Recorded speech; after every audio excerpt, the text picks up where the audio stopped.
Hey guys, what's going on? Welcome back to my channel. This is probably a weird place to be filming because I'm in my backyard.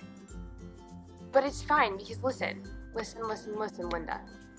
It is not warm here very often in Indiana, and I've been inside all day and I want to take advantage of this. So here we are in my backyard. Smells like dog poop, but we're gonna roll with it.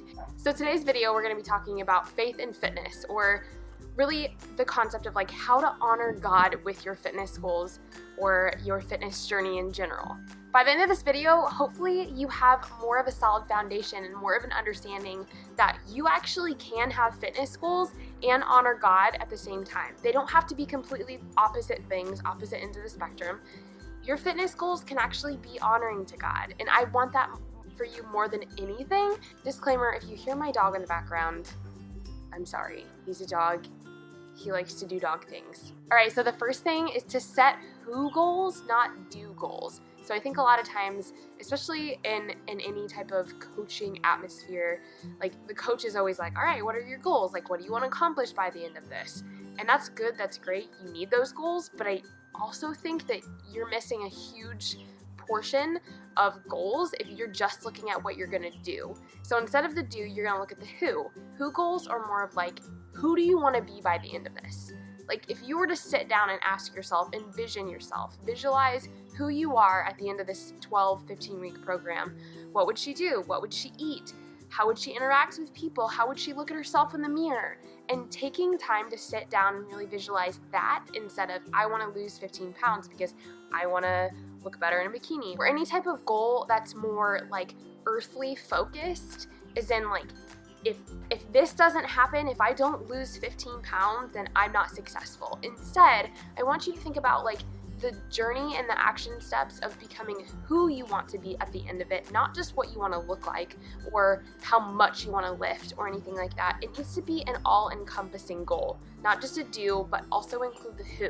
So the next thing is invite God into your fitness goals. Like, have you ever thought about this? Have you ever thought about just saying, hey God, I really want to honor you with these goals. I really want to use my body to be a better steward and a better just worker for you, a better laborer for you. I want to be able to say that, hey God, you can use me for things.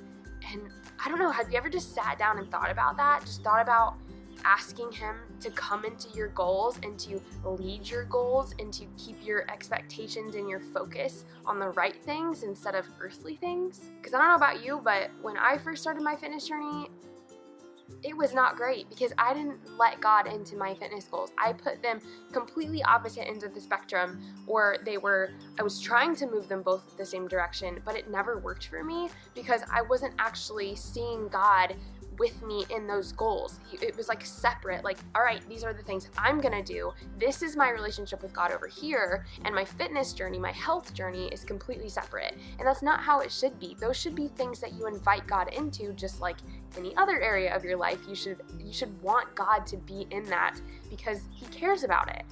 The next thing is you have to address all three areas of life in order to actually thrive. So spiritual, mental, and physical.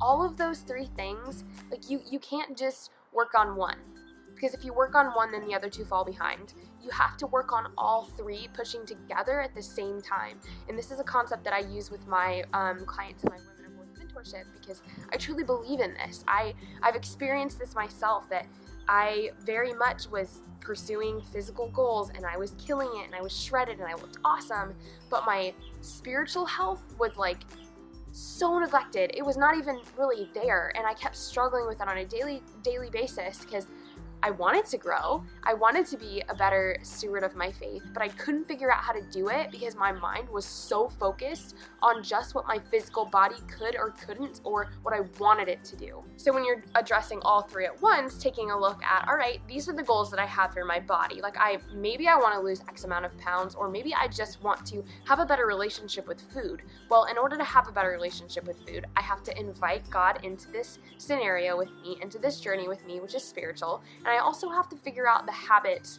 or the behaviors or the thought patterns that I used to have that are currently poisoning my ability to walk in that freedom. which is the mental side of things. So you have to be addressing all three things at once in order to actually thrive. The next thing is see going to the gym or putting food in your body or thinking about your body, speaking about your body, anything that involves health, see it as an act of worship, not like not selfish intentions behind it. Because of course, you want to look great, you want to look good, you want to go to the beach and you want to feel hot, like that's okay. You can do those things, but don't go to the gym because you're torturing your body or you're upset with the way that your body looks, and the only reason that you're doing hours and hours and hours of cardio is because you're so sick and tired of the way that you look. Be sick and tired of the way that you think about yourself first, and then let that change of your physical body happen through changing your mindset, because it's gonna happen. It's what happened to me, and it's what happens for all my clients. See, what I think happens a lot is the world tells us to worship our body, but the Bible tells us to worship God with our body. And if we miss that, if we don't take hold of that and realize that a lot of things that we're doing right now is a lot of things that we're doing right now is very connected to body worship, not worshiping God with our body. And the way that you see it as an act of worship is you sit down and you invite God to sit at the table with you while you eat. Because if He is there, if you can focus on Him or invite Him into your thought patterns while you're eating, you will not fail because He's there with you. You're not going to feel guilty. You're not going to, things are going to change for you, because when Jesus shows up, everything changes every time. And the last thing is that He is the only one who can truly change you. He's the only one who can truly change the way you think about yourself, the way that you interact with food, or you think about food, or you steward your body. He's the only one who can change those things because He's the one who made those things. So when something's broken, right, you don't take it to, let's say when your car's broken, you don't take it to the grocery store and ask them to fix it. You take it to the car repair shop, the place where they know how to handle the things. Just like with us, when we're broken in our relationship with food or our relationship with our body, we don't take it to the fridge where there's temptations and where there's emotions and there's stuff like that. You take it to the one who created all those things, who is God. And there, when you go to Him, things change, just like I said. So you have to go to Him. It's not, yes, doing things like taking all the crap out of your fridge or your pantry and skipping dessert and drinking black coffee instead of extra caramel mocha frappuccinos.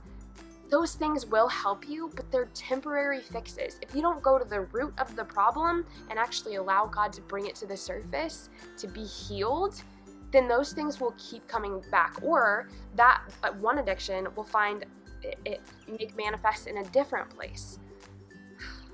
I just believe that because for me, in my situation, when I had an eating disorder, I very quickly realized that after I got out of my eating disorder, I found another way of addiction in my addiction with counting macros or logging my food. Now that's a really great goal to use, is logging your food and focusing on actually what you're eating and how much you're putting into your body. And in fact, I use that with my clients. But to me, I didn't go to the root of the issue. I just said, all right, I'm done with this eating disorder. Now let me go to something else that people claim works, and I'm gonna just go full force into that. And I did, and it worked for me, but it also led to other destructive behaviors. So I invite you right now, if you're somebody who feels like you want to start this fitness journey and you want to do it with Jesus, start again, and this time, do it with Jesus. Do all of those things that I just said and see what happens. Get around people who are doing this faith and fitness thing also, who are going to also push you to honor God with your body, who aren't going to lead you to comparison or to those old patterns of behavior like gorging yourself or crazy amounts of cardio, but the people who are going to continuously speak life into you, speak truth into you, and to walk beside you in this journey, because you need accountability. You need it. It's so huge, because accountability isn't something that you should feel ashamed about if you need. I used to think that, I don't need accountability, I've got this. But that's not true. Every single person needs accountability because you cannot do this by yourself. My dog is throwing up right now.